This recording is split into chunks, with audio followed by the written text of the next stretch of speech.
Hello, lovely people. I'm Debs. Welcome back to my channel, Raina Reads Stuff. I am here in the Book Shack. I am a day late for my Sunday reading wrap up because it's Monday. And I've got a few apologies to make.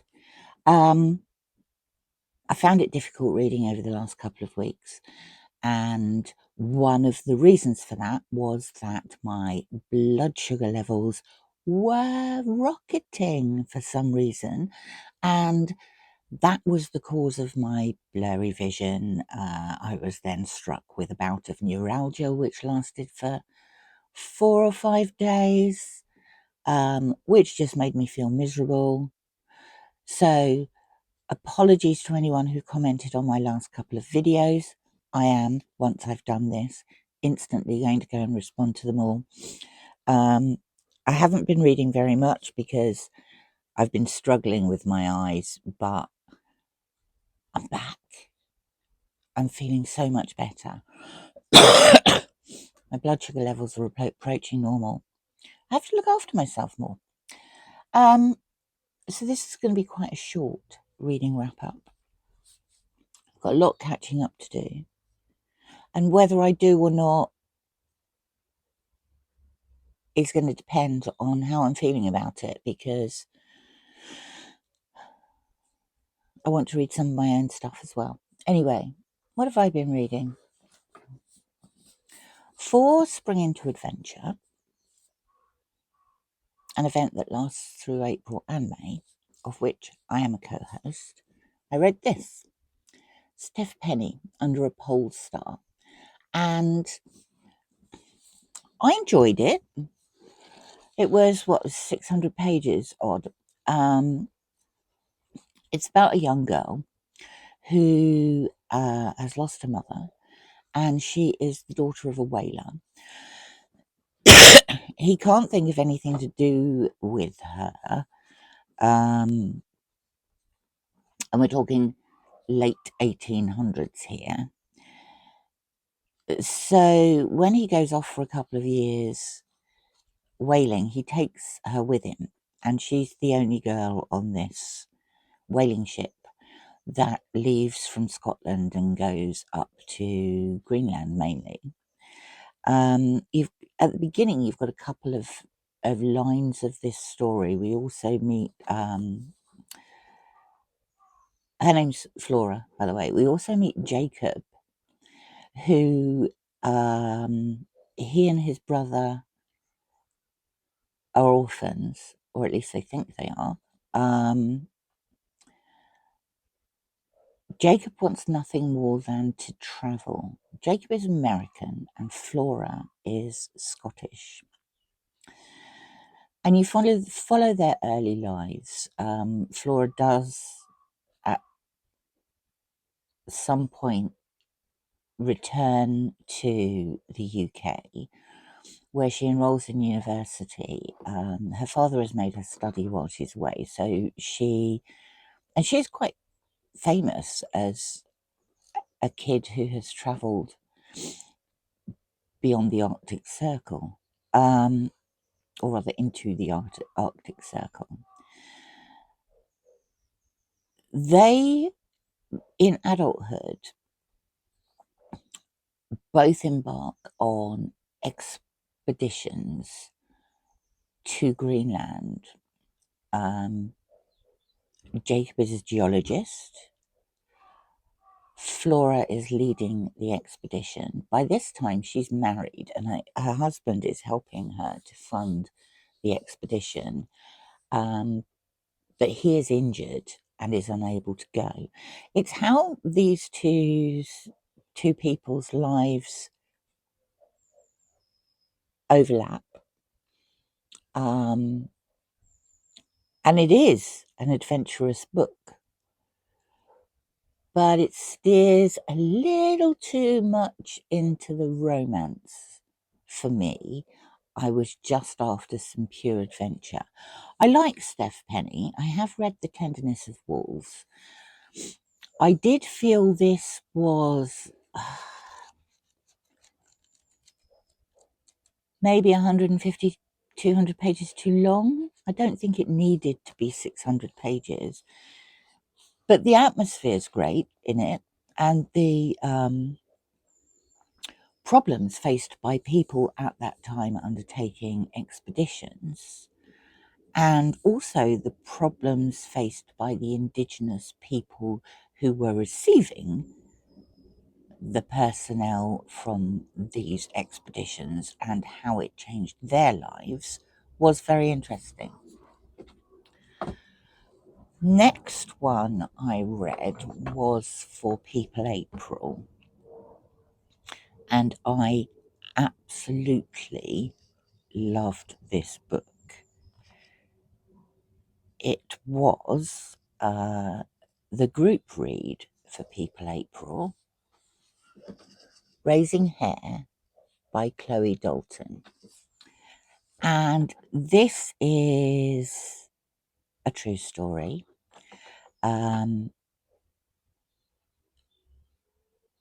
the pandemic, Chloe Dalton, who had been living a very busy, very active life in London with lots of foreign travel, and then lockdown hits, she relocates to a farm, or sorry, a cottage on farmland that her family owns. And whilst walking one day, she discovers this tiny leveret. And this is about her raising this leveret and all that that entails, and all the mistakes she made, including actually picking the leveret up and taking it home in the first place. But it's lovely. I really enjoyed the wildlife in this. Her descriptions of the flora around this farmland, and her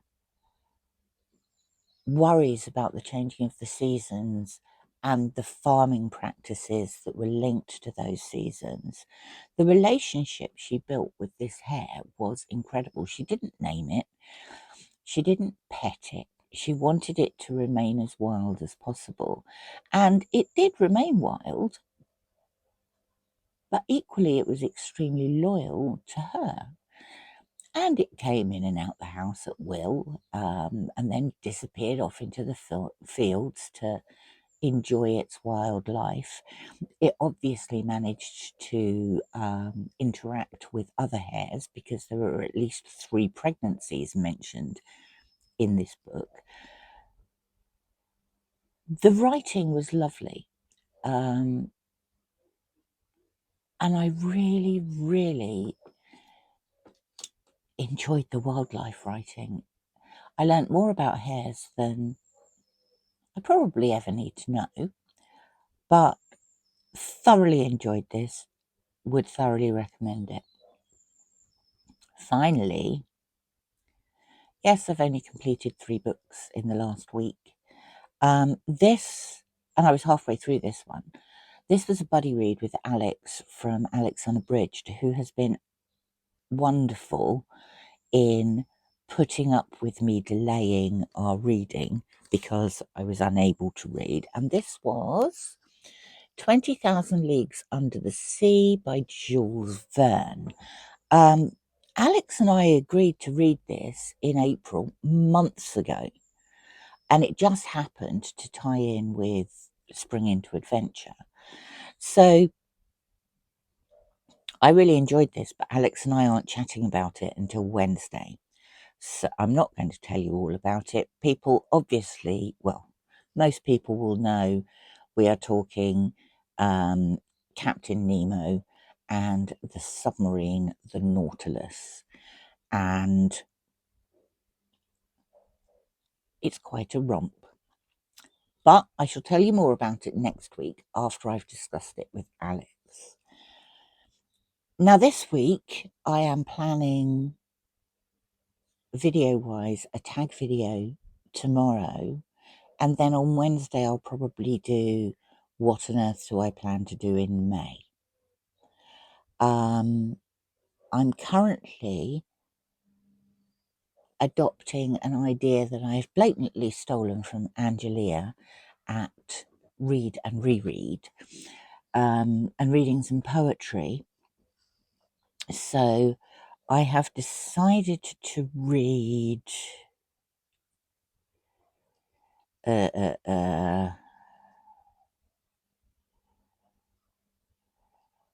I've decided to read The Penguin Book of Modern African Poetry. Now, this book was first published in the 60s, and I think the updated edition was 1998. There it is. And when I say I've adopted this idea from Angelia, I don't mean that she's reading this book, but she is reading poetry every day. And I thought, I so want to learn more about poetry. I know very little about it. I'm going to read some more poems. This book is divided in the index into countries. And so I have read Angola. It's been divided into countries in alphabetical order.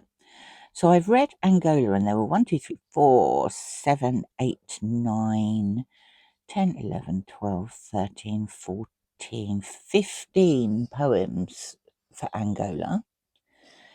Tomorrow, I think I might read Benin and Botswana, because there are only 2 listed for each of those.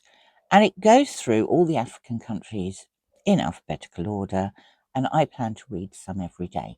And that's the idea I've nicked from Angelia. She was saying in one of her videos recently that she was starting to read poetry every day, just a bit. And that's what I'm going to do with this. And then I might move on to something else. Who knows? So, I haven't selected my next novel.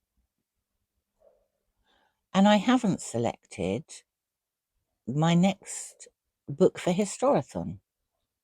I'm going to go and do that in a minute once I've replied to all your lovely comments on previous videos. I do apologise for being so lax, but I was really struggling with my eyesight. But anyway, that's all finished. Other disasters of this week. I dropped my iPad on the floor yesterday. It already had a slight crack in it, and I watched it. I was sitting outside reading. I watched it bounce from the garden table to a wooden chair to the patio. And yes, I cracked it some more. And then when I picked it up, I put too much pressure on the front cover and I cracked it some more. My lovely husband has given me his because he's a nice man. And I've ordered some protective screens for it. And I broke the washing machine. I broke the washing machine trying to take the cap off to clean the filter out. And I actually snapped anything that you could hold on to turn the cap, and ended up digging it out with a crowbar and breaking it into lots and lots of pieces and having to order a new one. But anyway, those are my woes for this week. I have at least had some good reading in there as well, although it did take me an inordinately long time because I had to take lots and lots of breaks. Hopefully normal service will be resumed now. Thank you for stopping by. It's always lovely to see you. Let me know what you're reading, and if you've got any mega plans for May, tell me about them. I shall speak to you tomorrow, and have a good day. Thanks for popping by. Bye for now.